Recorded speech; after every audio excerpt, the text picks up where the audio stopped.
Hi everyone, Courtney Madney here, and this is my graduate presentation for Dr. Beam's Gender, Media, and Society class at MSU Billings. I want to start with talking about what the Gina Davis Institute on Gender in Media is. Gina Davis is an Academy Award-winning actress who you probably recognize from popular movies like A League of Their Own, Stuart Little, Thelma and Louise, or Beetlejuice. She has consistently stood for media equality and representation within media, and she created the Gina Davis Institute on Gender in Media to further develop media literacy and equality and shed a light on issues. It is the only global research-based organization working collaboratively, within the entertainment industry to create gender balance, foster inclusion, and reduce negative stereotyping in family entertainment media. In fact, in 2019 and in 2020, they achieved two of their primary mission goals by achieving gender parity for female lead characters in the top 100 largest grossing family films and the top Nielsen rated children's television programming. So that's just a little bit of background on the foundation that actually completed this report that we are studying. This week, we examined the Gina Davis Institute on Gender in Media report called If He Can See It, Will He Be It?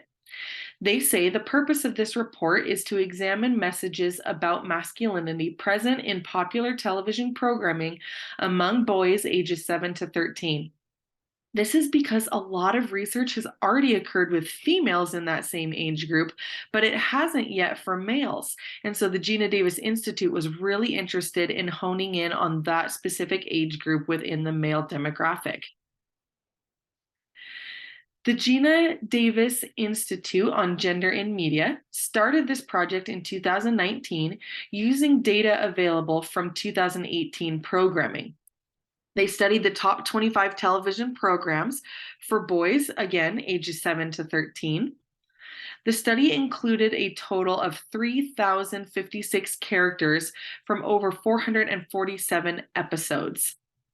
The Gina Davis Institute on Gender in Media looks into the role these characters play regarding masculinity and traditions.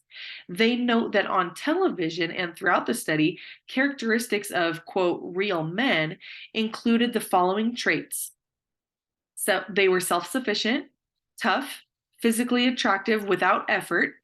They engaged in high-risk behaviors, and they valued paid labor but not caregiving behaviors. Television, they note, is still the most popular medium of consuming programming among the age group being studied. Media matters because it is the method through which impressionable minds are receiving their information. Media is how identities and experiences are exemplified before this particular audience actually experiences them. The Gina Davis Institute on Gender and Media identifies 7 pillars of, quote, real men. The 7 pillars identified in this study include self-sufficiency. Regarding this pillar, the study found that almost half of the characters are represented with close relationships to other characters. Next is acting tough. Male characters in this study are less likely to show emotions when compared to their female counterparts. Third is physical attractiveness. This study found that male characters represented a bigger range of body types than did female characters. Next is rigid masculine gender roles. Regarding this pillar, males are less likely to be shown as leaders, but are more likely to engage in risky behavior and are shown within an occupation.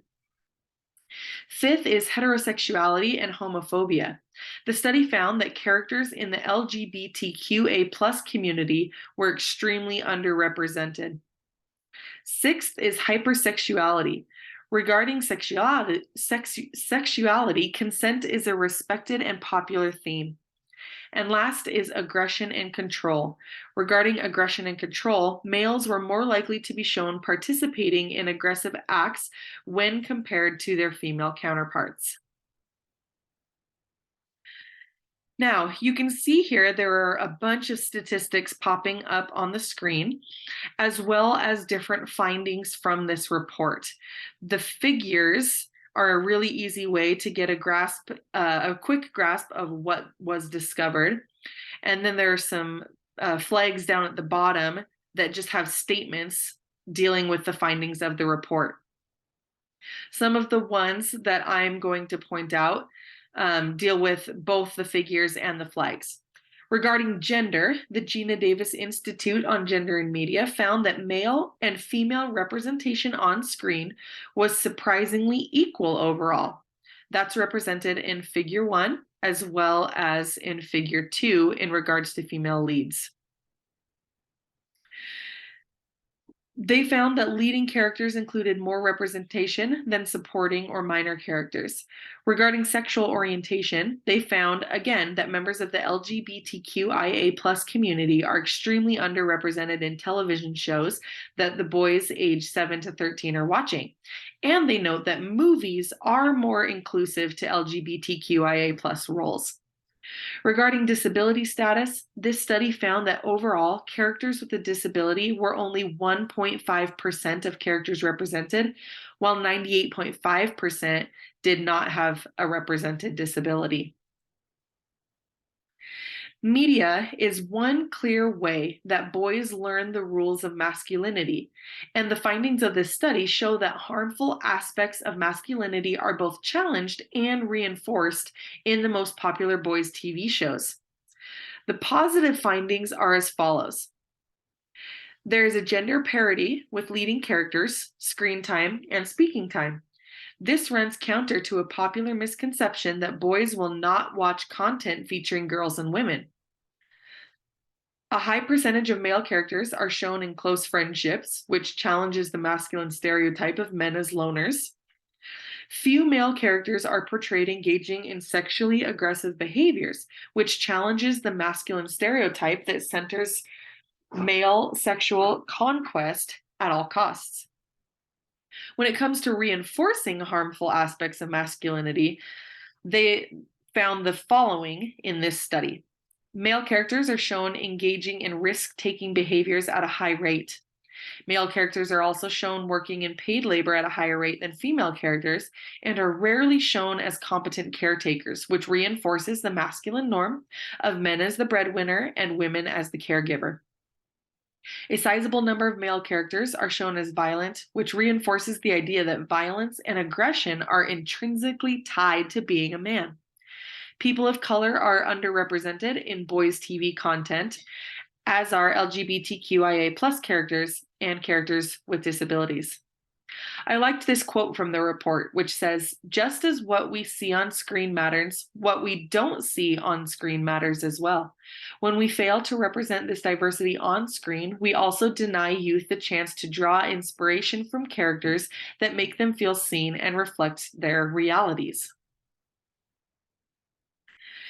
There were recommendations for content creators at the end of this report, which included things like committing to inclusive storytelling, avoiding common stereotypes about men and parenting, allowing male characters to express a full range of emotions, and avoiding gratuitous violence.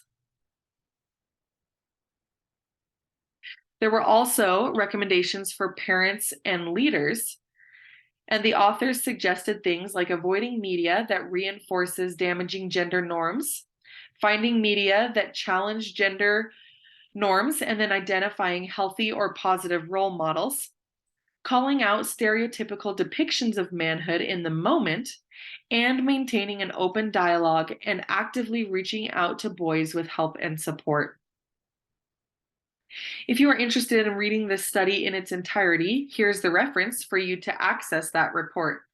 Thank you so much for watching and for continuing the conversation on media literacy and how this affects both boys and girls at such a young age.